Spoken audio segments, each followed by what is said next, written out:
Perhaps that might have been something that misled you, that you know her and therefore things are going to happen. They are not going to happen here. Here you come prepared.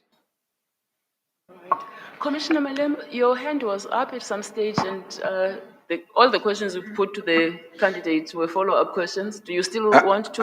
I've got my questions. Okay, go ahead. Thank you, CJ, and thank you for adjusting the aircon because it was horrible the whole day. And it was like the power relations are not properly balanced because the aircon can communicate something else as to who is in charge.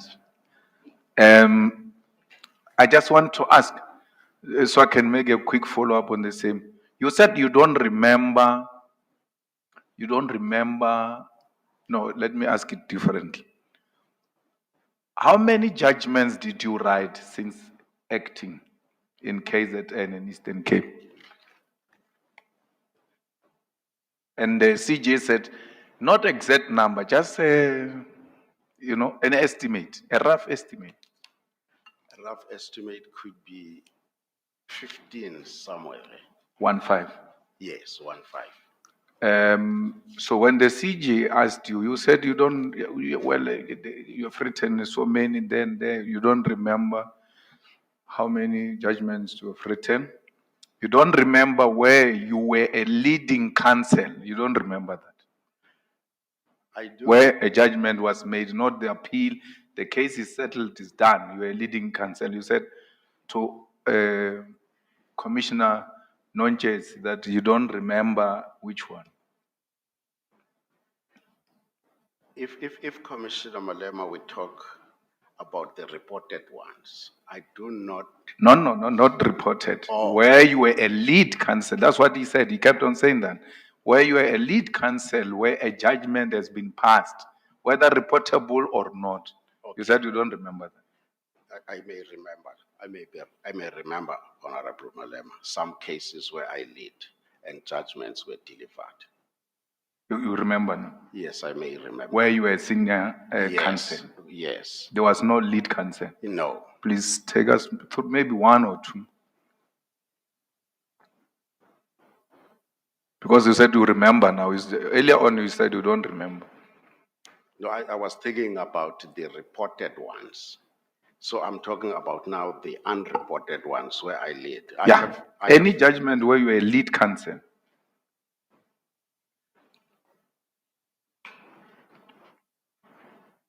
I have led in matter of land affairs where there's invasion next to Umtata at Mandela Park about land invasions.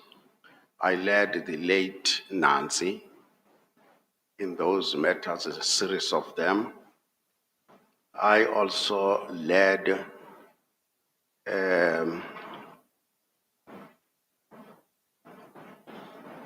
Matodi Advocate Matodi in a matter of municipality.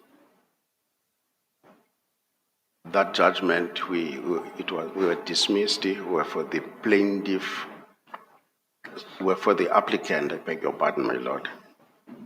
I remember leading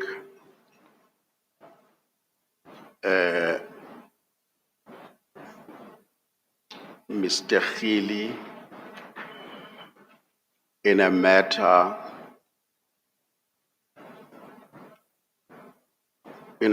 for health. I remember leading Lady Advocate Ngalo in a matter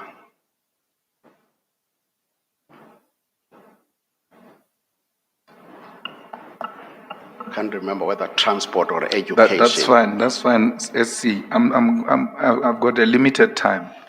Now, equally, you don't remember how judgments get reported. I'm going to a different point. That's what you said earlier on. You said, I don't know how judgments get reported. I just see them, some written, reportable. You don't know how a judgment gets reported for it to become a reported judgment. You don't know that. I don't know that. You don't know that, SC? I say, I confirm. You said to Chief Justice, you said you are a member of the ANC and you don't know anything against that, and if that there is anything of that sort, that will be against your philosophy as a judge. You remember that? I don't get your question clearly, Honorable. You remember you said, if you are a member of the ANC and you don't know of any rule that makes you not to be a member of the ANC, and if there is such, it will be against, I'm not quoting you straight, but it will be against your principle or philosophy because that's who you are, a member of the ANC. And you can't wake up one day you are told you are not a member of that organization. That's what I understood you to be saying to Chief Justice earlier on. I can't remember what she said at the end, but your answer was that you are a member of the ANC and that's who you are. Honorable Malema, you must have not understood me. I said I don't know of any rule that says that prohibits me from being a member of any political organization for that matter. But now I am told, straight away I will relinquish that. You were told by who? The judge, the Chief Justice said a judge cannot be a member of a political Thank you. party. Yes. That's where I want the judge, an aspirant judge. Then the aspirant judge also never took any opportunity that presented itself after 1995 to undergo judgment writing and come here, present himself as an aspirant judge and says, well, the last one which I could attend, I missed it, and therefore I never took any training, even when there are so many opportunities that came about our democracy where even the young ones are now learning how to write judgment. So all I'm saying, and that's the point I'm going to make when we go into deliberations, and I don't want to be unfair to you. You come across as being complacent. Maybe because of your high decorations or whatever the reason might be, that you did not try anything in preparation of this. To a point, you don't remember your judgments, you don't know how judgments get reported, you don't remember, even when given opportunity now, you still struggle to tell us which judgments were you leading, and then you say you don't see anything wrong. Now the Chief Justice tells me, an aspirant judge who prepares for this hearing, where such matters have been canvassed, including on political party affiliation. You say, well, I don't know anything of that sort. And you are not just an ordinary person. Senior counsel, who's an acting judge, says, well, I didn't know, but now I know the CJ told me. I'm going to argue that you are not suitable to be a judge. And worse, with that comments which were made on your judgment writing, will I be fair that I must live here with my rightful conscience that we have appointed a person who said, I don't know that there is anything wrong with being a member of the ANC, even when you are a judge. But since the Chief Justice said so, I'll relinquish it with immediate effect. It is not in your consciousness. It is not in your conscience that a judge cannot belong to a political party.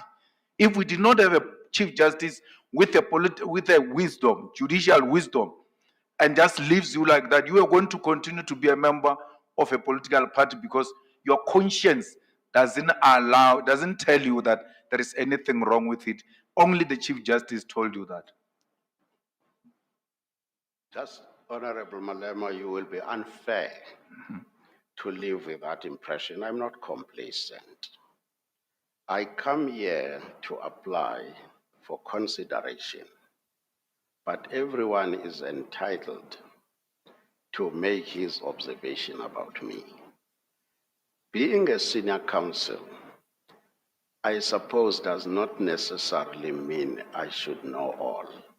This is my first encounter to come in this in any interview in my life. So my missteps or shortcomings I should be penalized for them, but one should also take cognizance of the fact that This is my first encounter in life that I come into the interview. Insofar as question of being a member of a political party, conscience tells me when somebody says, this is not right at this stage. Surely, consciously I say, I am out of it. For instance, for me to dispense justice, I know I don't have to have any affiliations.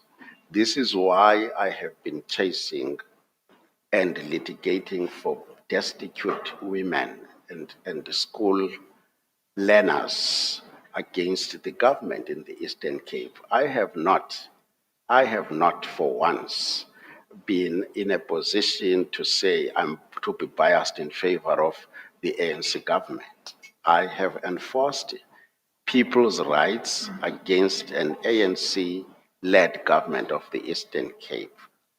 This is what I do with pride for the people of South Africa. Chief Justice, all I'm saying, I'm not saying you must know everything. I'm saying you don't remember where you were a lead counsel. You don't have, that is not supposed to be in law books or in anywhere. It's you, because you pride yourself as lawyers and judges with your judgments and cases that you lead and win or lose. You know, this is my case. You don't know how a judgments get reported.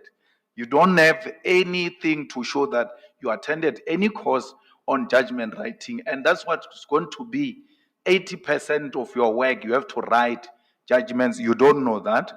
You don't know that you don't have to belong to a political party, which means I must live here. Having recommended the appointment of a member of a political, I'm not saying whether you ruled against ANC or not. I'm talking about the membership.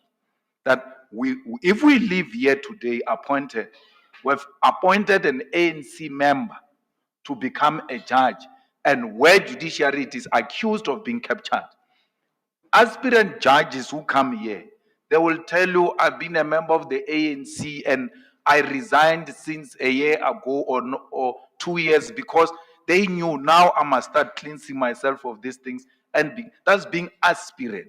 So being aspirant judge means you'll also research what are the common questions there and all of that.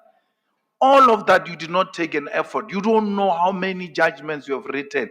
And when I ask you, say, I won't know everything. I'm not asking everything. I'm asking about a rough estimate. Not even me, the Chief Justice does that. That answer doesn't come out convincingly. I'm saying, and this is what I'm going to say, even with your response, I'm not convinced. And I take it, what you are saying is your first experience, first time, and all of that. I'm not convinced you are ready to take the bench. I think, in all fairness, it will be even fair to yourself to give yourself sufficient time. They can give you acting instinct, and then you give yourself time to also attend aspirant judges courses to improve on this knowledge and to prepare even much better in the next meeting. Because, I mean, for the next interview or whatever happens in the future, a person who's known by CJ, they've gone to school together, the CJ makes such a disclosure before us. And then in the response, we hear such a complacent person. Even when the CJ said, no, well, I'm going to act fairly, I don't have a problem, but we know each other. Perhaps that might have been something that misled you, that you know her and therefore things are going to happen. They are not going to happen here. Here you come prepared. Thank you very much.